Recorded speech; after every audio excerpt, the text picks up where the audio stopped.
tere, mul on väga hea meel, et meid on siin nii palju kogunenud ja mina olen Harri, TTJA digiligipääsetavuse spetsialist ning ma palun teil korra mulle vastata, et kas te näete mu slaide ja kuulete mind hästi? Jaa, näeme, kuuleme. Ja, aitäh, see on väga meeldiv, et aitäh teile ja palun vaadake ka igaks üle, et kas teil on enda mikrofonid kinni. Ja alustame korraldusliku infoga, et see koolitus toimub hetkel Rahandusministeeriumi infotehnoloogia keskuse, Statistikaameti ja Maksu- ja Tolliameti töötajatele, aga me salvestame seda koolitust siin TTJA-s ja me avaldame selle video ka hiljem YouTube'is kõikidele vaatamiseks. Ja ettekande keskel on pausid küsimusteks ning aruteludeks ning need kohad jäävad sellest avalikust salvestusest välja. Meie koolitus on 4-osaline ja hetkel on planeeritud järgmised kohtumised 1., 15. ja 29. aprilliks. Tänase mooduli eesmärk on teha sissejuhatus digiligipääsetavusesse. Teise korra teema on digiligipääsetavuse nõuete kohaldumine avalikule sektorile ja kolmanda mooduli teema on need nõuded ise avalikule sektorile. Ja viimases moodulis räägime sellest, kuidas ligipääsetavust igapäevaselt tagada. Ja tänases moodulis konkreetsemalt me räägime sellest, et mis on ligipääsetavus, mis on digiligipääsetavus, miks need on olulised, kellele need on olulised ja teeme põgusa ülevaate ka õigusaktidest, standarditest ja ligipääsetavuse tagamisest. Ja kokku kestab tänane koolitus kuni 2 tundi. Ja küsin juba igaks juhuks ära, et kas on kellelgi hetkel tekkinud mingisugused küsimused.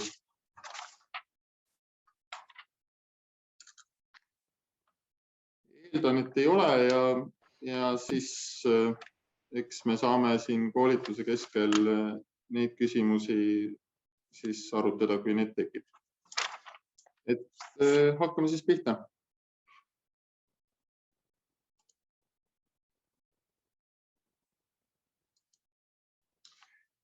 Et kõigepealt sellest, et miks TTJA ja veel konkreetsemalt mina käesolevat koolitust läbi viime. Et TTJA on peamine Eesti riigiasutus, mis tegeleb ligipääsetavusnõuete järelevalvega. See on meil majaülene teema, et näiteks tehnikaosakond tegeleb toodete ligipääsetavusega, ehitiste ligipääsetavusega tegeleb ehitus- ja raudteeosakond ja digiligipääsetavusega ettevõtlusosakond.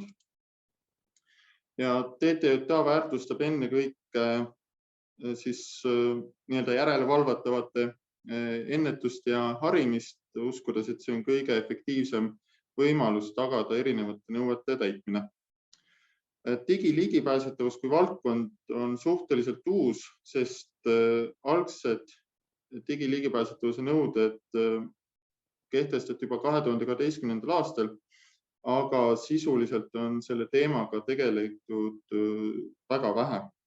Ja näiteks varasematel aastatel on sellega kokkupuudet olnud Riigi Infosüsteemi Ametil ja Andmekaitse Inspektsioonil, aga eelmisel aastal liigutati kogu valdkond ja vastutus TTJA-sse ja see liigutus sai ka fikseeritud avaliku teabe seaduse muutmisega. Ja mina olen esimene TTJA täiskohaga ametnik, kes tegeleb vaid digiligipääsetavusega. Ma ise alustasin seda tööd eelmise aasta suvel ja see aeg on olnud üpris intensiivne. Et olen selle aja jooksul väga palju õppinud ning näiteks eelmise aasta teises pooles tuli mul koos abilistega sisuliselt nullist kokku panna mahukas aruanne Eesti avaliku sektori digiligipääsetavusest 2021. aastal.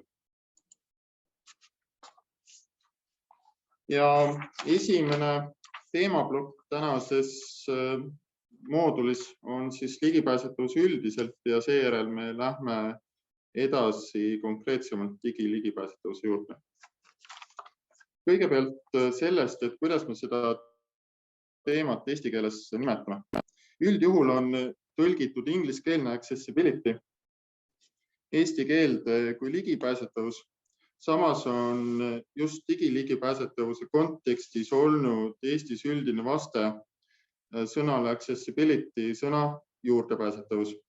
Et näiteks nupp riigiasutuste veebilehtede kasutusjuhistele on olnud nimega juurdepääsetavus ning näiteks ka Euroopa Komisjoni otsus, mis käsitleb seda kasutusjuhist, kasutab ka väljendit juurdepääsetavuse avaldus. Kuna juurdepääsetavus ja ligipääsetavus on sünonüümid, siis ei ole vajalik ka täpselt reguleerida, millist sõna me kasutame. TTJA siiski kasutab sõna ligipääsetavus, sest erivajadustega inimesed kasutavad seda sõna ja see sõna on tähistamas siis seda sama teemat ka teistes kontekstides, et näiteks hoonete ligipääsetavus, ligipääsetavuse seadus või ka näiteks ligipääsetavuse rakkerühm. Ja põneva keelelise faktina lisan juurde, et eestikeelses Wordis on accessibility tõlgitud kui hõlbustatus ja eestikeelses Androidis hõlbustus ning ma usun, et kui väga otsida, siis me leiame sellele veel mõne huvitava sünonüümi meie rikkalikust emakeelest.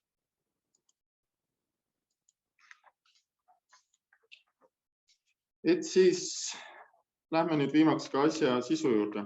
Mis asi on ligipääsetavus? Riigikantselei juures tegutses 2019–2021 ligipääsetavuse rakkerühm, mille eesmärk oli välja selgitada erinevate sihtrühmade ligipääsetavus ühiskonnale.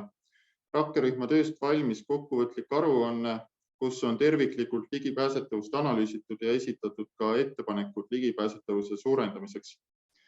Ja rakkerühm defineeris sõna ligipääsetavus järgnevalt.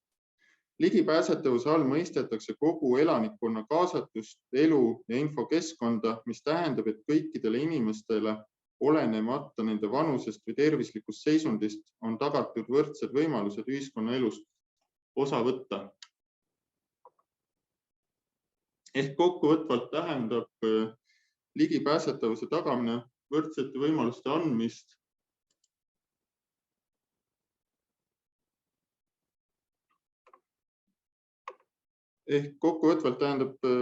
ligipääsetavuse tagamine võrdsete võimaluste andmist sõltumata vanusest, tervislikust seisundist või erivajadustest. Ja ligipääsetavus on seega hästi laiahaardeline valdkond. Et siin slaidil on näha nüüd alateemad, millega tegeles ligipääsetavuse rakkerühm. Et näiteks me võimegi kokkuvõtlikult rääkida info, toodete, teenuse, füüsilise ruumi ligipääsetavusest. Et näiteks kas ajutiselt vigastatud õpilasel on võimalik koolihoones ringi liikuda.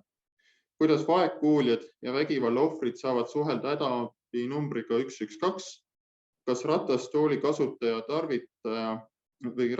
tarvitaja saab kasutada pakiautomaati või kui kasutatavad on avaliku sektori veebid ja äpid pimedale inimesele.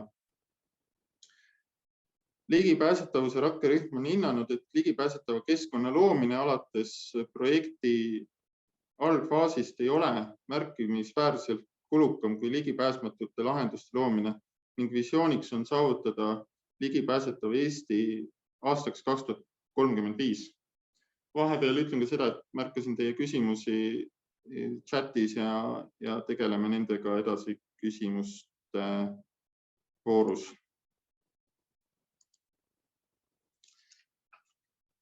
Ligipääsetavuse sihtrühmadest.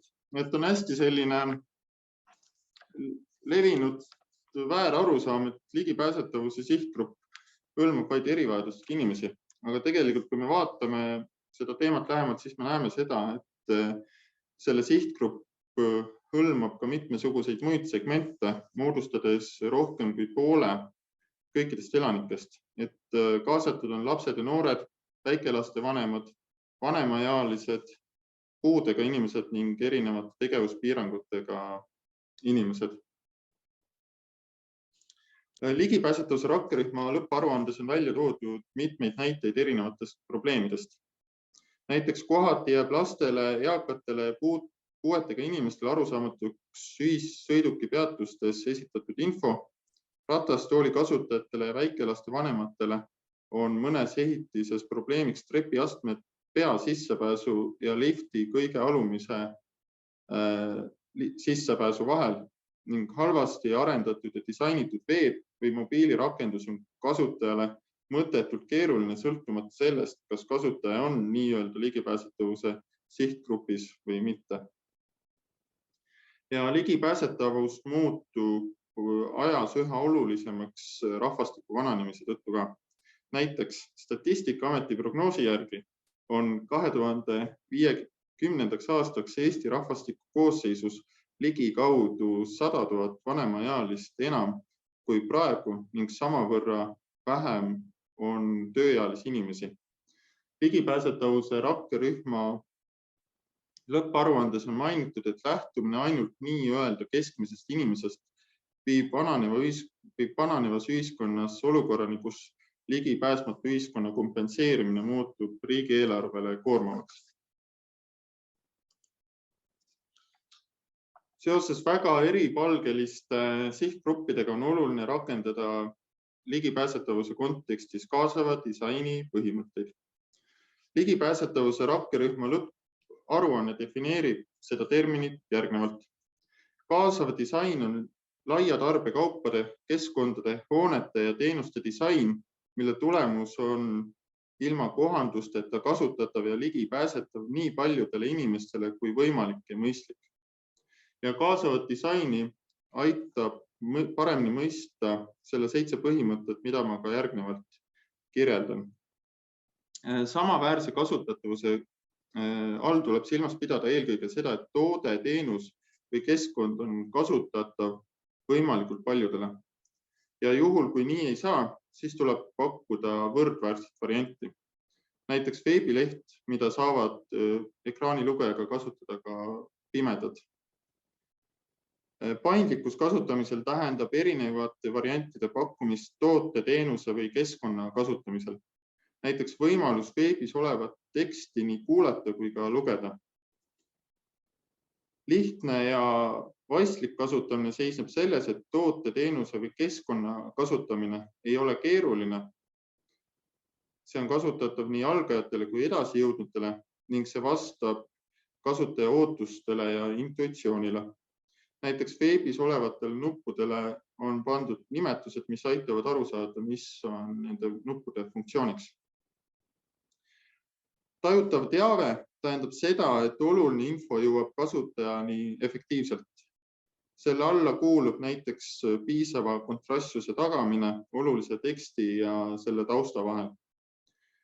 Vigade sallimine seisneb erinevate veaohtlike olukordade maandamises.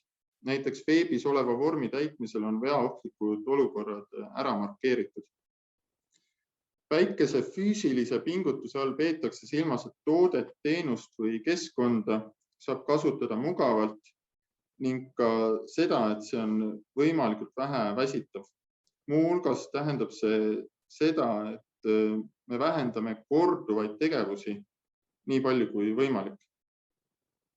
Kasutamiseks sobilikud mõõtmed ja ruum tähendab seda, et toote, teenuse või keskkonna kasutamiseks mõeldud mõõtmed ja ruum on kasutajale optimaalsed. Näiteks motoorikahäirega inimese arvutiümbrusesse peab mahtuma ka tema tugitehnoloogia. Nii ja üldise ligipääsetavuse osa kokkuvõtteks jagan teiega üht toredat lugu. Legendaarne pime laulja Stevie Wonder, kelle üks tuntumaid hitte on näiteks I Just Called to Say I Love You, tegi Grammy muusikaauhindade jagamisel üleskutse teha kõik asjad ligipääsetavaks kõikidele erivajadustega inimestele. Nimelt 2016. aasta algul 58. Grammy auhindade jagamisel andis Stevie Wonder üle aasta parima laulu auhinna ning see paber, mis talle anti, oli pimedate kirjas. Ehk Stevie Wonder sai ise lugeda vahetult enne auhinna üleandmist, kes selle Grammy võitis. Ümbriku avamise ajal viskas ta nalja, et mitte keegi ei oska lugeda pimedate kirja, mis järel ta ütles: I just want to say before saying the winner that we need to make every single thing accessible to every single person with a disability. Öeldu võeti vastu suure heakskiiduga ning lühiklipp sellest ägedast hetkest on üleval ka YouTube'is. Et selle leiab näiteks, kui panna YouTube'i otsingu lahtrisse kirja Stevie Wonder 2016 Grammy.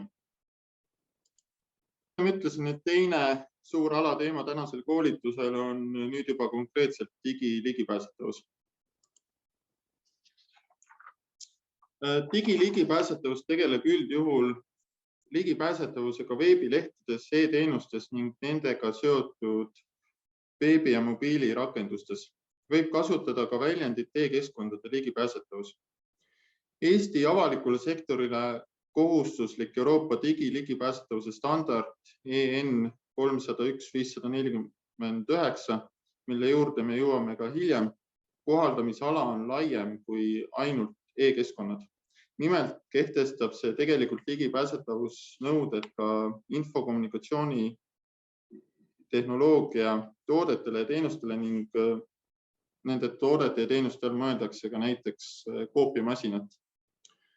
Ligipääsetavuse rakkerühma lõpparuandes on öeldud, et ligipääsetav e-keskkond on kasutajasõbralikum, võimaldab info lihtsamini kätte saada ning toimingud kiiremini lõpule viia. E-keskkondade ligipääsetavuse tagamine annab võrdsed võimalused võimalikult paljudele inimestele olenemata nende võimetest, haridusest või erivajadusest, et pääseda ligi veebis olevale infole ja teenustele. E-keskkondade ja teenuste omanikele tähendab ligipääsetavus suuremat ja rahul olevamat kasutajate hulka, turueelist ning paremat leitavust otsingumootorite abil. Ja siinkohal ma soovingi teie tähelepanu pöörata asjaolule, mis muudab digiligipääsetavuse eriliseks. Digiligipääsetavuse koolitusi pakkuv TQ University toob välja, et digimaailm loob pimedatele inimestele enneolematu ligipääsu informatsioonile ja liikumispuudega inimestele enneolematu ligipääsu äritegevusele. Näiteks, kui varem sai pime inimene uudistest teada ainult siis, kui keegi talle lehte ette luges või keegi uudistest raadios või telekas rääkis, siis nüüd saab ta arvutis iseseisvalt uudiseid kuulata. Sama väide peab vett ka Eesti avaliku sektori kontekstis. Võtame valimiste näite. Et kindlasti tuleb muuta ka valimisjaoskond ligipääsetavaks. Aga sinna minek võib olla pimedale ikkagi väljakutset rohke, näiteks seetõttu, et ülekäiguradadele on jäänud lisamata vaegnägijatele kohandatud valgusfoorid. Lihasdüstroofiat põdeval ratastooli kasutajal on isegi riietumine toast välja minekuks keeruline, rääkimata kõigest muust. Seetõttu on e-hääletamine ja kõiksugu muud Eesti riigi e-teenused neile väga tänuväärt elukvaliteeti tõstvad lahendused. Ning ühtlasi ka ligipääsetavuse rakkerühma lõpparuanne nendib, et ligipääsetav veebisisu aitab vähendada avaliku sektori hoolekande koormust. Edasi vaatame peamiselt erivajadusi, nendega seotud probleeme, mida kogevad vastavat erivajadustega inimesed ning tutvume tugitehnoloogiatega, mida vastavat erivajadustega inimesed digimaailmas kasutavad. Probleeme illustreerin ma üldistatud kujul laialt levinud ligipääsetavuse puudujääkidega, millised tuvastas TTJA eelmisel aastal avaliku sektori veebe seirates. Esmalt siis nägemispuue. Nägemispuudel on 3 alaliiki. Pimedus tähendab täieliku nägemisvõime puudumist või seda, et tajutakse vaid väga üldiselt valgust või objektide kontuure. Värvipimedus tähendab seda, et mingeid värve ei ole võimalik eristada. Ja slaidil on ka pilt, millel näeb erinevaid värvipimeduse variante. Vaegnägemine väljendub inimestel erinevalt. ja üldjuhul on tegemist ravimatu nägemisvõime puudulikkusega, mis ei luba täita mõningaid funktsioone. Nüüd ma toon näiteid mõningatest olukordadest, mis tekitavad probleeme nägemispuudega inimestele. Tekstiliste alternatiivide puudumine. Näiteks eelmise aasta seirest tuli välja, et mõnedel piltidel, logodel ja muul mittetekstilisel sisul puudub tekstiline alternatiiv või on alternatiiv ebatäpne või segadust tekitav. Et näiteks kui on olemas TTJA lehel on näiteks pilt TTJA majast ja seal ei ole kirjas, et pildil on TTJA maja, siis ei saa ekraanilugeja kasutaja sellest aru juhul, kui keegi teine seda talle ei ütle. Teine probleem. Sisu ei saa või on keeruline suurendada. Näiteks eelmise aasta seirest tuli välja, et tekstid ja või elemendid kaovad osaliselt suurendades veebilehe sisu. Näiteks oli selliseid olukordi, kus võttes lahti kontaktide alamlehe ja siis suurendades seda 320 CSS pikslini, kadusid mõned kontaktid ära ja et neid uuesti näha pidi suurendamist või siis zoomi alandama. Kolmandaks, puudub tugi navigeerimiseks. Näiteks eelmise aasta seirest tuli välja, et kohati ei olnud klaviatuuriga veebilehel ringi liikudes näha, milline element on fookuses. Seda on väga lihtne näha siis, kui minna mingisugusele alamlehele ja hakata siis tääbnupule, mis on tavaliselt klaviatuuridel vasakut kätt siin, kaks noolt edasi-tagasi ja hakata sellega vajutama. Ja sa märkad seda, milline nupp on fookuses selle järgi, et see nupp, et selle nuppu või seal näiteks ikoon või nupp, mis on veebilehel, et see on et seal ümber on siis niisugune kast, et näiteks kui minna näiteks TTJA alamlehele ja seal on näiteks menüü, punkt, digiligipääsetavus ja sinna tääbnupuga jõuda, et siis on näha, et nõuete järgi peab seal olema siis selle nupu ümber selline joon, kast, mille järgi sa saad aru, et sa oled tääbnupuga selles kohas. Aga eelmise aasta seirest tuli välja, et päris mitmel avaliku sektori veebilehel ei ole nagu fookusstiili olemas ja ei ole nagu märgata, milline element siis on fookuses. Ja viimaseks vähene kontrastsus. Kontrastsus puudujääkide näiteid on erinevaid. Näiteks otsingulahtri äärisjooned pole piisavalt kontrastsed või kasutatakse halli varjundiga taustal teist halli varjundit teksti kirjutamiseks. Ja neid olukordi, mis tekitavad probleeme nägemispuudega inimestel on veel, et näiteks kirjeldustõlgete puudumine videotel või värvipimedusega seotud probleemid, aga eelmainitud 4 olukorda on sellised, mida TTJA tuvastas enamikes eelmisel aastal põhjalikult seiratud avaliku sektori veebides. Ja nüüd tugitehnoloogiatest. Ekraanilugejad on põhimõtteliselt rakendused, mis annavad kogu olulise sisu edasi heliliselt. Näiteks lugedes mõnda teksti, kuhu sisse on lisatud lingid, mainib ekraanilugeja teksti sees vastavates kohtades ära, et tegemist on linkidega. Või lugedes ette pealkirju, mainib ekraanilugeja ära, millise taseme pealkirjaga, kas näiteks esimene, teine või 3. tase tegemist on. Braille seadmed on sisuliselt seadmed, mis toimivad Braille ehk pimedate kirjaga, näiteks Braille klaviatuur. Ekraani suurendajad on rakendused, mis suurendavad ekraanil nähtavat, nii-öelda zoomivad sisse ja värvifiltrid kohandavad värve vastavalt vajadusele. Näiteks minu tööarvuti operatsioonisüsteemis Windows on võimalik kohandada ekraanil nähtavaid värve punarohelisele värvipimedusele või sinikollasele värvipimedusele vastavaks. Nii, kuulmispuue. See jaguneb kaheks ehk kurtus on täielik või peaaegu täielik kuulmisvõime kaotus ning vaegkuulmine või teisiti öeldes kuulmisnõrkus on osaline kuulmisvõime kaotus. Kergema kuulmisnõrkusega inimesed saavad kasutada ka tugitehnoloogiaid nagu kuuldeaparaadid, aga raskema kuulmisnõrkusega inimesed ja kurdid suhtlevad viipekeeles. Viipekeel on omaette keel.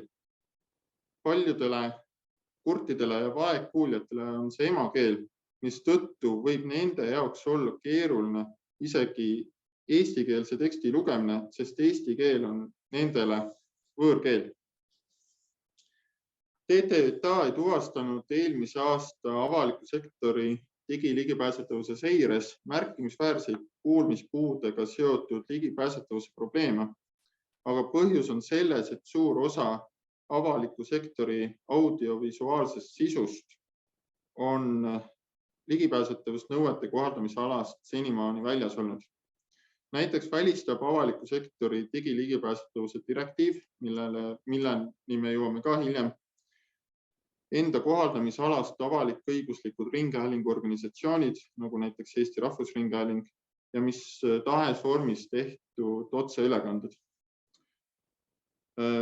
Samas on hea tõdeda, et vaegkuuljatega arvestamine muutub üha tavapärasemaks. Näiteks Vabariigi Valitsuse pressikonverentsidel on viipekeelne tõlge olemas olnud juba mõnda aega.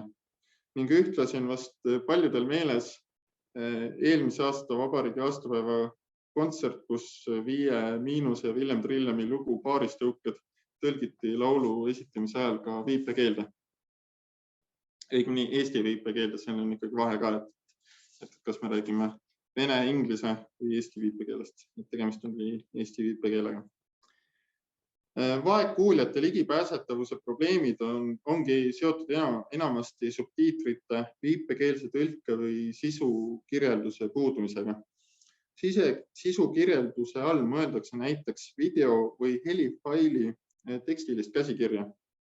Seega näiteks tuleb TTJA-l pakkuda käesoleva koolituse videosalvestuse juures ka kirjalikku kokkuvõtet sellest koolitusest, sest käesolevat sisu ei ole TTJA tervikliku tekstina mitte kuskil senimaani avaldanud.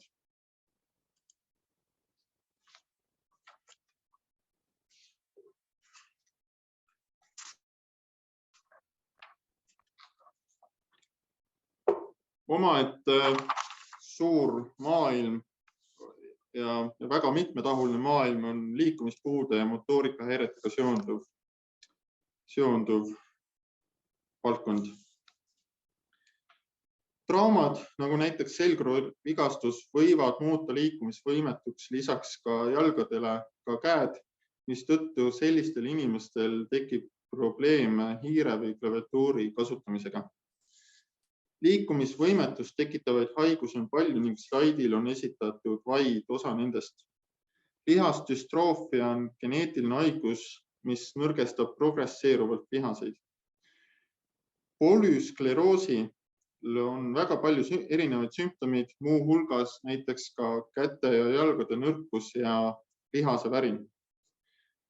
Liigese põletikust tekib valu võib tugevalt piirata hiire ja klaviatuuri kasutamist ning Parkinsoni tõbi tekitab kontrollimatut värisemist ja või lihaste kangestust.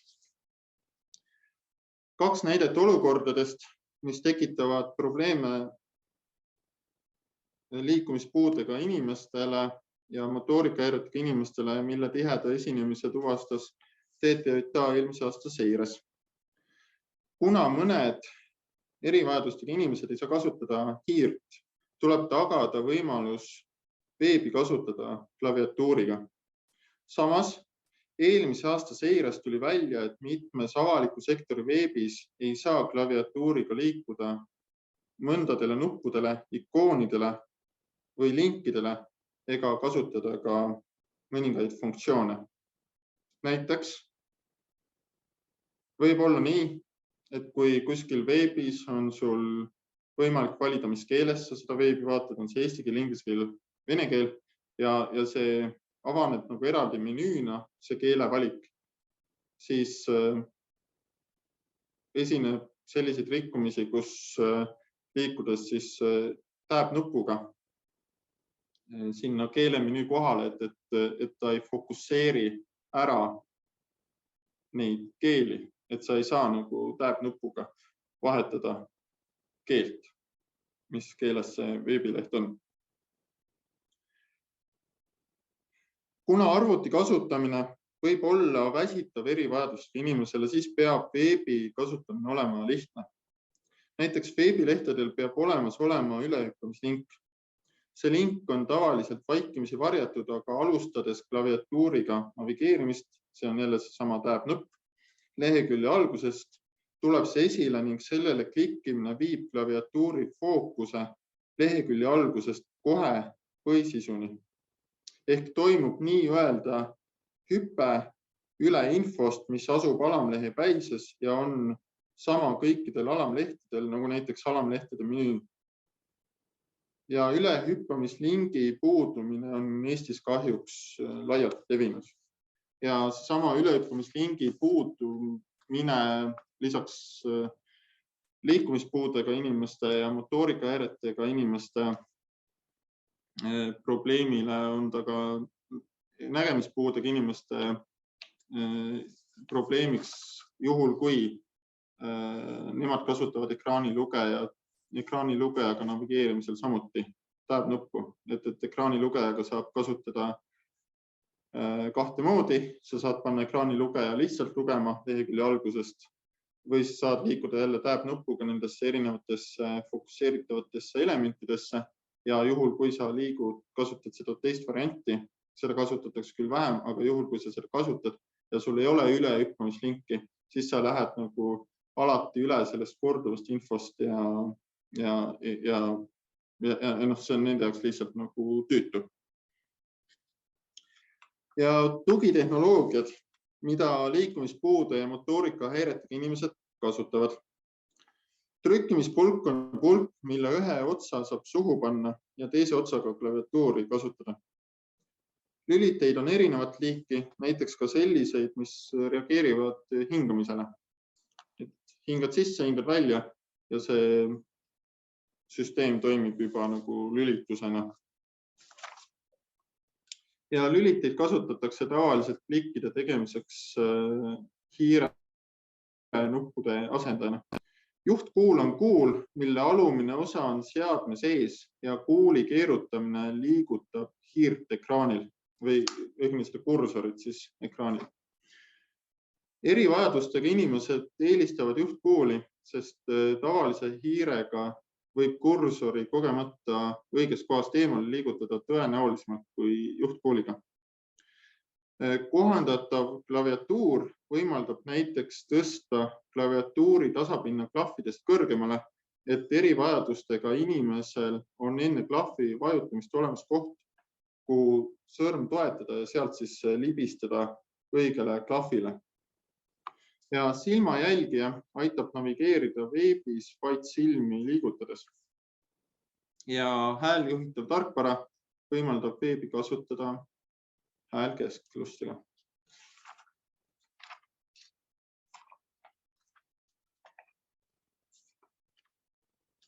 Puuded ja häireid, millega tegeleb kognitiivne ligipääsetavus, on väga palju. Et siin on siis välja toodud väga väike murdosa sellest. Intellektipuudega inimeste võimekus lahendada intellektuaalseid ja igapäevaselt ette tulevaid ülesandeid, nagu näiteks õppimine ja probleemide lahendamine, on madal. Düsleksia on häire, mis kahjustab inimese lugemisoskust. Düslektikute omapäraks on see, et nende ülejäänud võimetes anomaalseid puudujääke ei ole. Ja slaidil nähtavale pildil on koondatud mitmeid tuntuid düslektikuid. Usun, et näiteks nimed Albert Einstein ja Steve Jobs tutvustamist ei vaja. Aktiivsus ja tähelepanuhäiret iseloomustavad tähelepanematus, impulsiivsus ja hüperaktiivsus. Autismispektri häired esinevad väga mitmekesiselt. Üldnimetajaks neile on sotsiaalsed ja kommunikatiivsed probleemid, suhtlemisraskused ning piiratud ja jäigad huvid ja käitumismustrid. Konkreetsed eelmise aasta seires tuvastatud kitsaskohad, mis seostuvad kasutatud allikates tutvustatud probleemidega, on konstantselt vilkuv ja liikuv sisu ning keeruline navigatsioon. Esimene ei tähenda seda, et lehed peavad olema 100% staatilised, aga eelmise aasta seirest tuli välja, et mõningaid liikuvaid sisukomponente ei saa pausile panna. Üks väga hea näide viimastest päevadest, mis mina olen märganud, kus see probleem on hästi ära lahendatud, on Delfi otseblogi Ukraina sündmuste kohta. Kui siin otseblogisse minna, siis seal alguses ilmub Ukraina kaart ja seal on näha siis nii-öelda Vene armee rünnakute suunad ja nad nagu liiguvad, et punktist A punkti B, et seal on näha nagu sellist animatsiooni, kus need nooled siis liiguvad. Aga seal on juures ka see nupp, et sa saad noolte liikumise kinni panna. Ja see on nagu väga efektne ja hea lahendus sellele probleemile. Keeruline navigatsioon seisneb selles, et mõningaid alamlehti on keeruline alamlehtede rägastikus leida ning seda saab lahendada erinevate navigeerimisvõimaluste, nagu näiteks sisupuu, otsing, sisukord või midagi muud sellist loomisega. Näiteks üks veeb, mida me seirasime eelmisel aastal, oli nii, et seal oli nii, et sa olid seal avalehel ja läksid kuhugi siis mingisugusele, et seal avalehel oli juba hästi selline, või sa said avada selle menüü ja selle domeeni menüü oli juba hästi selline mahukas. Ja sa said, ja kui sa näiteks kuhugi klikkisid, et siis sa sattusid hoopis, see kuulus nagu sama veebi ja sama domeeni alla, aga sa sattusid hoopis teise keskkonda, kus oli hoopis teistsugune menüü, et kus tõesõnaga oli nagu mitu erinevat menüüd, mis ei olnud omavahel nagu lingitud. Ja see oli üpris kurioosne selles mõttes seda asja nagu märgata. Nii, tugitehnoloogiate seast leiame juba tuttavad ekraanilugejad, aga ka augmentatiivse kommunikatsiooni vahendid. Augmentatiivne suhtlus esineb siis, kui me lisame enda kõnele midagi juurde. Näiteks väljendame end pildile näitamise või joonistamisega ning saame end seejärel selgemini väljendada. Et kui ma seda asja kokku panin tänast koolitust, siis ma näiteks vaatasin, et on olemas sellised nagu klaviatuurid, kus on klahvide peal mingisugused pildid ja et neid saab nagu vajutada neid pilte, et siis see annab edasi mingisuguse sõnumi ja seda siis kasutavad erivajadustega inimesed. Aga lähme siis edasi, et on õigusaktid ja standardid järgmine alateema ja teeme nendest põgusa ülevaate, et mis on need olulisemad dokumendid siis sellel teemal ja praegune ülevaade jääb ülevaatlikuks, sest kuna tegemist on täna sissejuhatava mooduliga, siis järgmised 2 moodulit siin aprilli esimeses pooles me käsitleme neid teemasid täpsemalt. Ütlen juba alguses ka ära, et täna ma räägin vaid õigusaktidest, mis puudutavad peamiselt avalikku sektorit ning muud õigusaktid, nagu näiteks eelkõige erasektorit mõjutav ning hetkel Riigikogu menetluses olev ligipääsetavuse seaduse eelnõu jääb järgmiseks korraks. Direktiiv 2016/2102 on avaliku sektori digiligipääsetavuse alusdirektiiv. Mina nimetan seda kõnekeeles avaliku sektori digiligipääsetavuse direktiiviks, aga inglise keeles on selle kohta kinnistunud väljend The Web Accessibility Directive. Et näiteks kui seda guugeldad, et siis kõik vastused, mis tulevad siis selle direktiivi kohta. See direktiiv võeti vastu 26. oktoober 2016. Liikmesriigid pidid selle üle võtma 23. septembriks 2018 ning selle kohaldumine erinevatele avaliku sektori veebidomeenidele ja mobiilirakendustele toimus 2 aasta jooksul. Et veebidele näiteks hakkas see kehtima varem ja äppidele hiljem. Eesti seadustesse on direktiiv üle võetud avaliku teabe seaduse paragrahv 32 ja selle paragrahvi lõike 2 alusel kehtestatud ettevõtluse ja infotehnoloogia ministri määrus number 20, mille nimeks on veebilehe ja mobiilirakenduse ligipääsetavuse nõuded ning ligipääsetavust kirjeldava teabe avaldamise kord. Muu hulgas on direktiivis välja toodud veebide ja äppide sisu, millele direktiiv kohaldub. Lisaks lubab direktiiv ka ebaproportsionaalse koormuse erandit. See erand tähendab seda, et kohaldama ei pea ligipääsetavusnõudeid, mille täitmine on üle jõu käiv. Direktiiv kehtestab Euroopa digiligipääsetavuse standardi, kus on loetletud kõik kohustuslikud ligipääsetavusnõuded avaliku sektori veebidele ja äppidele. Selleks standardiks on juba mainitud EN 301/549, mille juurde me jõuame mõne hetke pärast. Standardit on direktiivi kehtimise ajal mitu korda uuendatud ja praegu kehtib versioon 3.21. Direktiiv määratleb ligipääsetavuse avalduse ja järelevalve alused ning nendest ma räägin ka kohe natuke täpsemalt, sest need on reguleeritud eraldi rakendusotsustega. Direktiiv kohustub ka liikmesriike tagama direktiivi täitmise ning nimetama asutuse, kes sellega tegeleb. Eestis on selleks mõistagi TTJA. Nagu varem sai ka mainitud, muudeti eelmisel aastal avaliku teabe seadust just selle sama järelevalve kohustuse osas ning lisati paragrahvid 53 ülaindeks 3 kuni 53 ülaindeks 5, millega TTJA-le anti õigused ligipääsetavusnõuete järgimise üle järelevalvet teostada. Direktiivil on 2 rakendusotsust.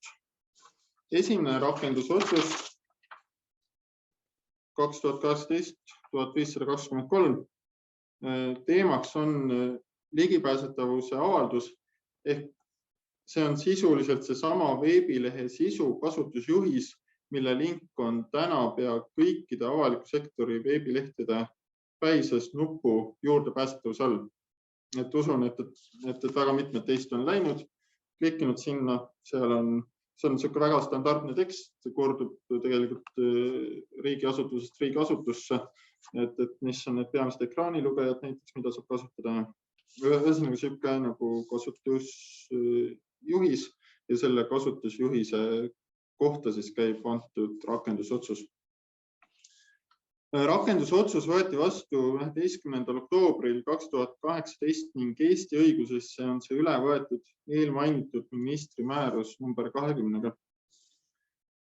See rakendusotsus määrab ära täpselt, mis info tuleb avalduses kajastada ning isegi kehtestab konkreetse näidise avaldusele.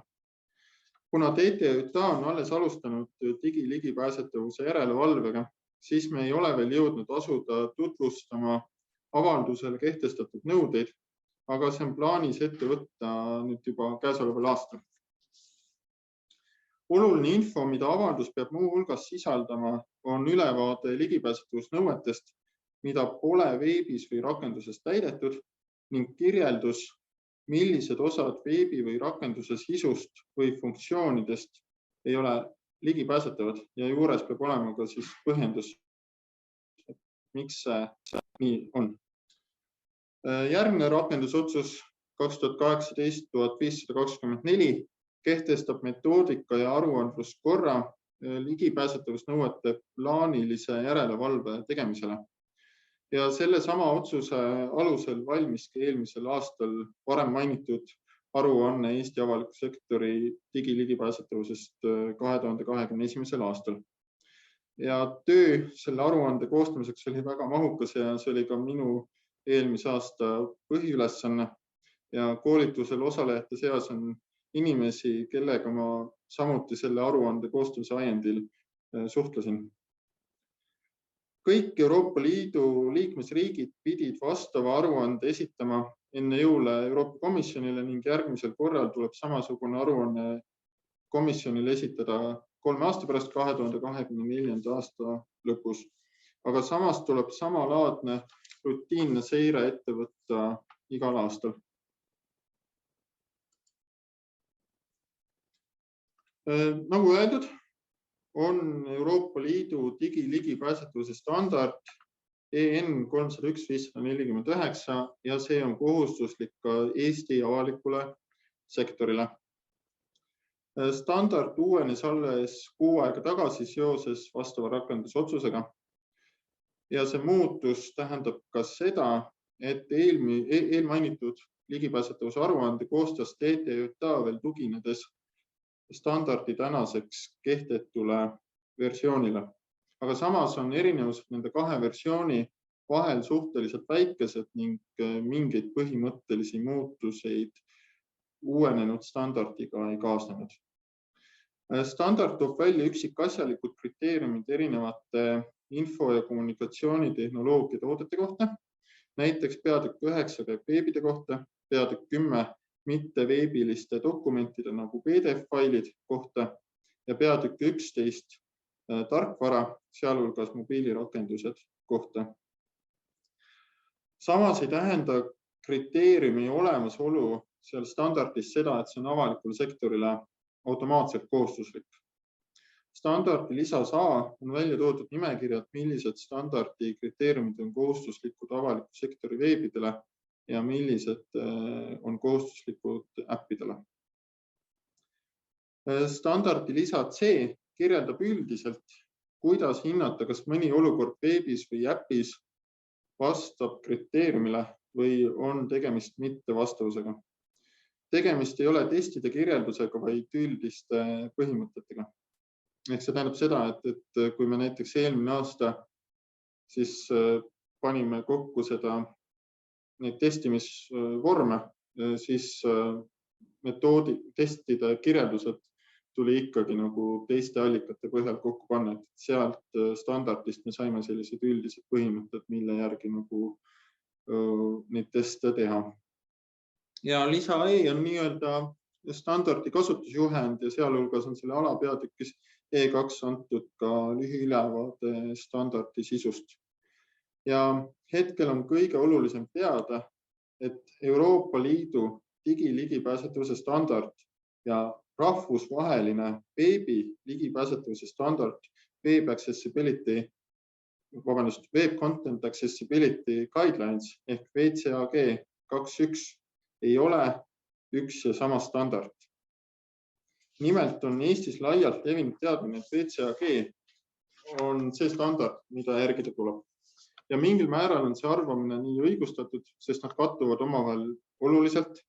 WCAG nõuded, mis on üle võetud Euroopa standardisse, katavad ära väga suure osa kõikidest nendest praktilistest ligipääsetavusprobleemidest, aga see omavaheline kattuvus ei ole täielik ja seetõttu on Euroopa Liidus ebakorrektne piirduda vaid ainult WCAG-ga.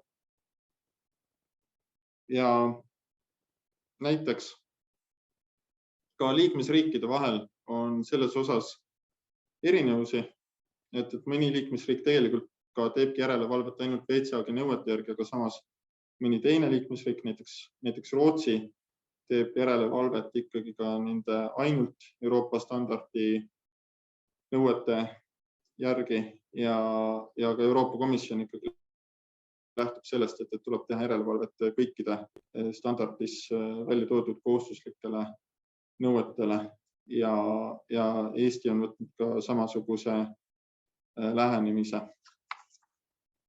Ja eks me saame nende kahe standardi omavahelisest suhtest rääkida täpselt ülejärgmises moodulis. Ja alateemaks on siis digiligipääsetavuse igapäevane tagamine. Ja sellest ma räägin ka täna põgusalt, sest see tuleb täpsemalt jutuks koolituse 4. ehk viimases moodulis. Kusjuures ma pööran teie tähelepanu ka sellele illustreerivale pildile siin. Et see liigu edasi põhisisu juurde ongi see eelnimetatud ülehüppamislink.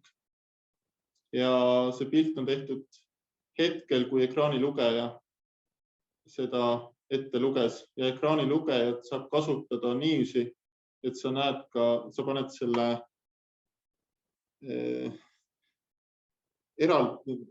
teksti eraldi aknast endale jooksma ja näiteks testimise muudab see palju lihtsamaks, kui sa näed seda, kui sa ka näed nagu tekstiliselt, kuidas nagu ekraanilugeja, mida ta sulle ette loeb. Et tegelikult on see üpris lihtne, kui natuke asjaga olla kokku puutunud.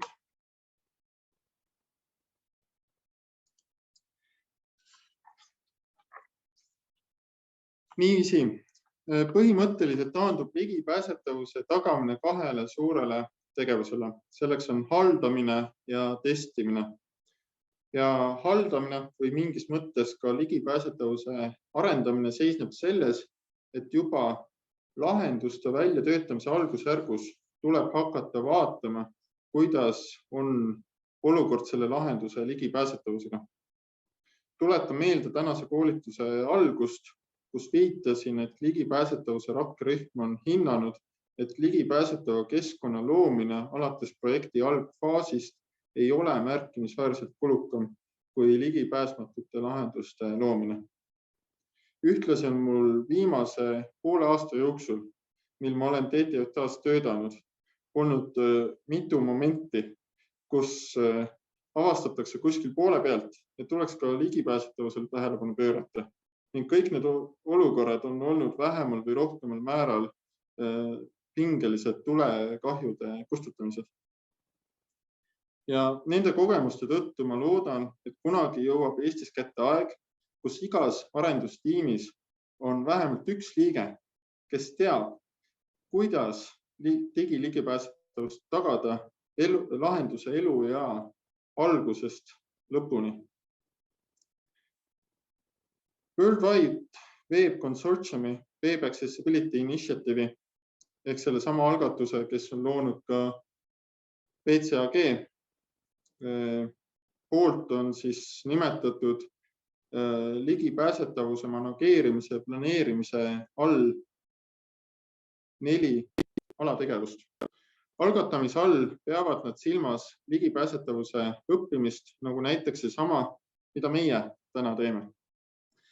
Ning ka tänase olukorra kaardistamist. See tähendab näiteks selle mõistmist, mida sinu veebilehe ja mobiilirakenduse kasutajad veebis ja äpis teevad ning milliseid nõudeid tuleb sinu organisatsioonil järgida. Planeerimise all peetakse silmas näiteks eelarve ja vajalike ressursside kaardistamist. Väga oluline tegevus planeerimise faasis on ka tänase keskkonna ligipääsetavuse testimine. Rakendamine tähendab ligipääsetavuse kitsaskohtade ja puudujääkide parandamist, jätkuvat oskuste arendamist ja ligipääsetavuse regulaarset hindamist. Ja ligipääsetavuse regulaarne hindamine on see, mis aitab hoida keskkondi ligipääsetavana. Et see on seotud sellega, et pidevalt ju veebid ja äpid ju pidevalt uuenevad ja nende uuendustega võib sisse tulla ka ligipääsetavus puudujääke ja seetõttu on ligipääsetavuse monitoorimine suhteliselt konstantne protsess. Ja ühtlasi on siis nii-öelda hoidmise faasis oluline hoida kursis ka muutustega standardites ja õigusaktides ning koguda kasutajate tagasisidet. Kuigi ma enne mainisin, et meil on ebakorrektne piirduda vaid VCAG-ga, siis kahjuks kipub see tihti nii olema, kuna nende kohustuslike Euroopa Liidu nõuete, mis ei tulene VCAG-st, kohta ei ole sisuliselt ühtegi head seletavat materjali. Ja isiklikust kogemusest soovitan täna kolme materjali, kus on head selgitused siis VCAG nõuete kohta. Et eesti keeles on VCAG nõuded kasutajasõbralikult ümber kirjutatud suunisteks veebilehel accessibility.tvn.ee. Veebileht haldab selline Eesti ettevõte nagu Trinidad Wiseman OÜ. Tegemist on siis disaini IT-lahenduste ettevõttega. Ja seal töötab siis selline inimene nagu Mariel Mets, kes on üks pädevamaid Eesti ligipääsetavuse eksperte ja tegelikult see veebileht on ka tema looming. Inglise keeles on väga selgelt, lühidalt ja lihtsalt VCAG nõuded lahti kirjutatud Veebeimi alamlehel. Et Veebeimi veebilehel, et Veebeim on selline ligipääsetavuse veebileht, et näiteks seal saab ka testida kontrastsust ja see on selline hea materjal või näiteks Veebeimis on ka näiteks juhend, kuidas seda sama ekraanilugejat näiteks võtta kasutusse selleks, et ekraanilugejaga testida saab.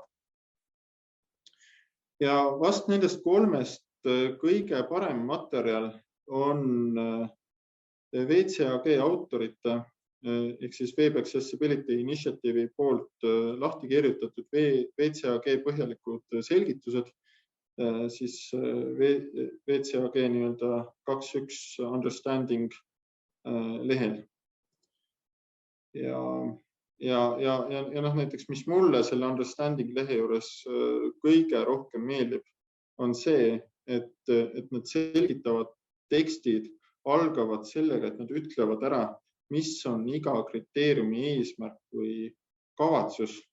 Ja kui sa saad aru sellest, mis on kriteeriumi mõte ja point, et siis see aitab palju paremini aru saada, kuidas seda rakendada, kuidas järgida, kas see nõue on tagatud või mitte. Et see on nagu väga tänuväärt, et nad on nii põhjalikult läbi mõelnud kõik need kriteeriumid ja ühtlasi näiteks on seal ka välja toodud mingisugused soovituslikud tehnikad, mingisugused sellised kindlad puudujäägid või sellised olukorrad, mis tekitavad kindlaid puudujääke. Et see on tegelikult hästi selline põhjalik info.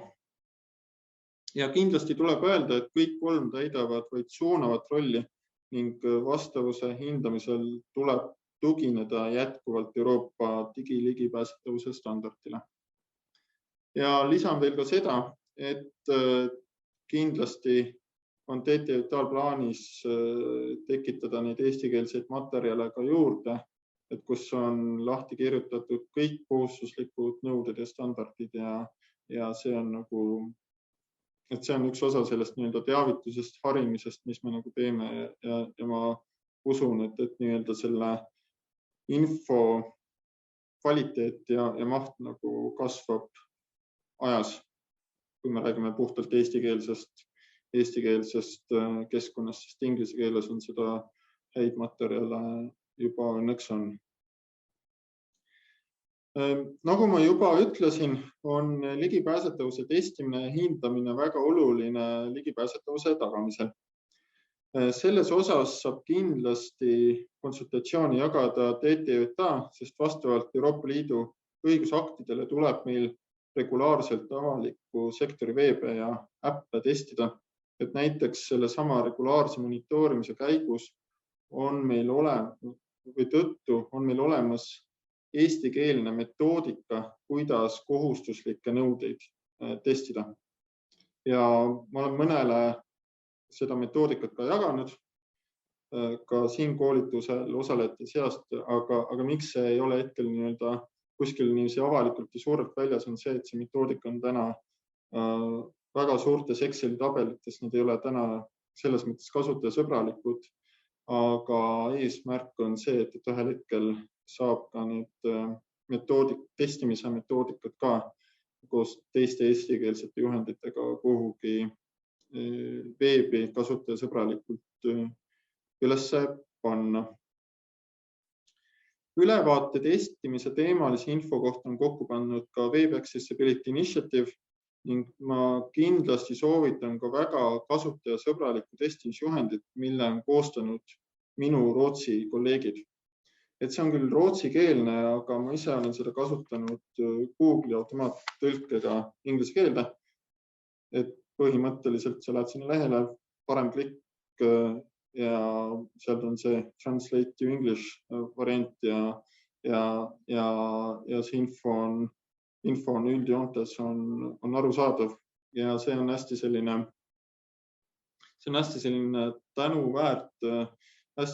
tänuväärt manuaal on rootslastel, et kuna nad on koostanud testikirjeldused ka nende Euroopa nõuete kohta, mida ei ole WCAG-s. Ja see manuaal oli üldse suureks allikaks ka meile, kui meie neid testimise metoodikaid koostasime. Et kui me eelmise aasta seda seire testimismetoodikat koostasime, siis Rootsi manuaal ei olnud ainus, meil oli ka mõningad eestikeelsed sellised testimisjuhendid olid kasutada, aga see Rootsi manuaal oli hästi selline hea täiendus allikatele, mida me kasutasime. Nii, ja sellega ma ka hetkel piirdun ning ligipääsetavuse igapäevase tagamise juurde me pöördume tagasi viimases moodulis. Et ma tänan väga kuulamast ning ma loodan, et teile jääb tänasest koolitusest meelde vähemalt üks asi, et ülejäänud asjad, et kui need ära unustate, et siis sellest ei ole hullu midagi, aga see ainus üks asi on väga oluline. Ja selleks on Stevie Wonderi üleskutse. We need to make every single thing accessible to every single person with a disability. Sellega on minu poolt aitäh. Kohtumiseni siis loodetavasti 2 nädala pärast, kus me räägime siis täpsemalt sellest, millised õigusaktid avalikule sektorile kohalduvad ja milline on üldse see õigusruum. Aitäh!